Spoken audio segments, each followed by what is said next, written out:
ఈ పరలోకంకి దారి అనేసి అంటున్నారు. ఈ దారి చూపెట్టా, నీ ఫేస్ చూపెట్టు. ఇది మంచిగా మాట్లాడుతున్నాను, నాకు దారి చూపెట్టు. నువ్వు నాకు దారి కావాలి. నేను ఇలాగానే మాకు ఖర్చులు వద్దుకు, ఈఎంఐలు ఎందుకు, మాకు ఈ బాధలు ఎందుకు, తిప్పలు ఎందుకు. ఇగో ఈయనేమో ఇది నా తనసి చెప్తుండు. మనం అందరం గలీజ్గా ఉన్నామా క్లీన్గా ఉన్నామా తెలియాలి. ఈ దారి ఎక్కడుందో చూపెట్టమంటున్నా. చూపెట్టండి. దారి ఏడు ఉందంటే చచ్చిపోయినాక వస్తుంది అంటున్నా ఆయన.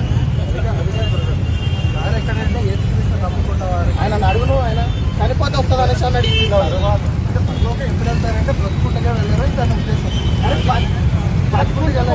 పరలోకం ఎట్లయితుంది అదే అంటున్నారు. అందుకే చనిపోయిన తర్వాత వెళ్ళేది. చనిపోయినప్పుడు ఎట్లా వెళ్తుంది? చనిపోయిన తర్వాత ఎక్కువ తెలియదు కదా. అది తెలియని దాని గురించి పెట్టడం ఎందుకు సార్? తెలియని చాలా ఉంటాయి.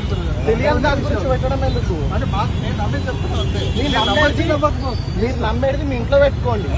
అలా ఏం లేదు. మీరు నమ్మేది మీ ఇంట్లో పెట్టుకోండి. ఓపెన్ గా ఫ్రీడమ్ ఆఫ్ ఎక్స్ప్రెషన్ పెడతారు. కానీ ఫ్రీడమ్ ఆఫ్ ఎక్స్ప్రెషనే కదా. మరి నాది కూడా ఎక్స్ప్రెషన్ అన్న. నీ పేరేం పేరు అన్న? సత్యనారాయణ. సత్యనారాయణ. ఏడ నమ్ముకున్నావు అన్నను? ఏడంటే ఏడ నమ్ముకున్నావు అంటున్నా ఈ దారి కోనికి. నేనా చిన్నప్పుడు ఇంటర్లో.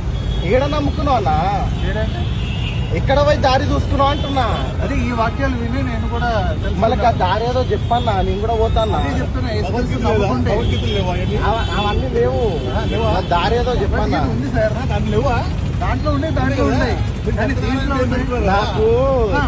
నాకు టెన్షన్ అవుతున్నా. నెల నెలకి ఈఎంఐలు ఈ బస్సు మెయింటైన్ చేయడం అంటే మాకు అయితలేదు. మాకు దారి చూపిస్తే పోతామన్నా. చూపెట్టారా? దారి చూపిస్తారా? ఎట్లా దారి ఎట్లా? ఫినాన్స్ కాదు, మేము ఇక్కడ బతకలేకపోతున్నాం. పరలోకం ఎట్లుంటుంది? పరలోకం మంచిగా హాయిగా ఉంటుంది, ఎంజాయ్ చేసుకోవచ్చా? ఈ లోక సంబంధమైన ఎంజాయ్మెంట్ కాదు. మరి పరలోకంలో కూడా ఎంజాయ్ లేకపోతే ఎందుకలా పోయి? అదే ఈ లోక సంబంధమైన కాదని చేస్తాను. అరే మళ్ళీ ఇప్పుడే ఇక్కడ మేము నరకం అనుభవిస్తున్నాం. మాకొద్దు. ఇంతకన్నా ఎక్కువ నరకం అనుభవిస్తున్నామే మేము. జనాలు, ఈ మోత, ఈ కాలుష్యము, అంతా పిచ్చి లోకాలు. మేము ఎందుకు ఇక ఇక్కడ మాకు దారి ఏడుందో చూపెట్టరాదు. ఆయనే మార్గం. చూపెట్టా, చూపెట్టే. ఇగో ఏడుంది, రోడ్ ఉంది. నా ఇంటికి దారి ఏడుందో నాకు తెలుసు. నీ దారి ఏడుందో చూపెట్ట. ఆ దారి ఎప్పుడు కనిపిస్తుంది? నాకు బ్రదర్ చెప్పారు కదా. నాకు ఇగో కనిపిస్తుంది.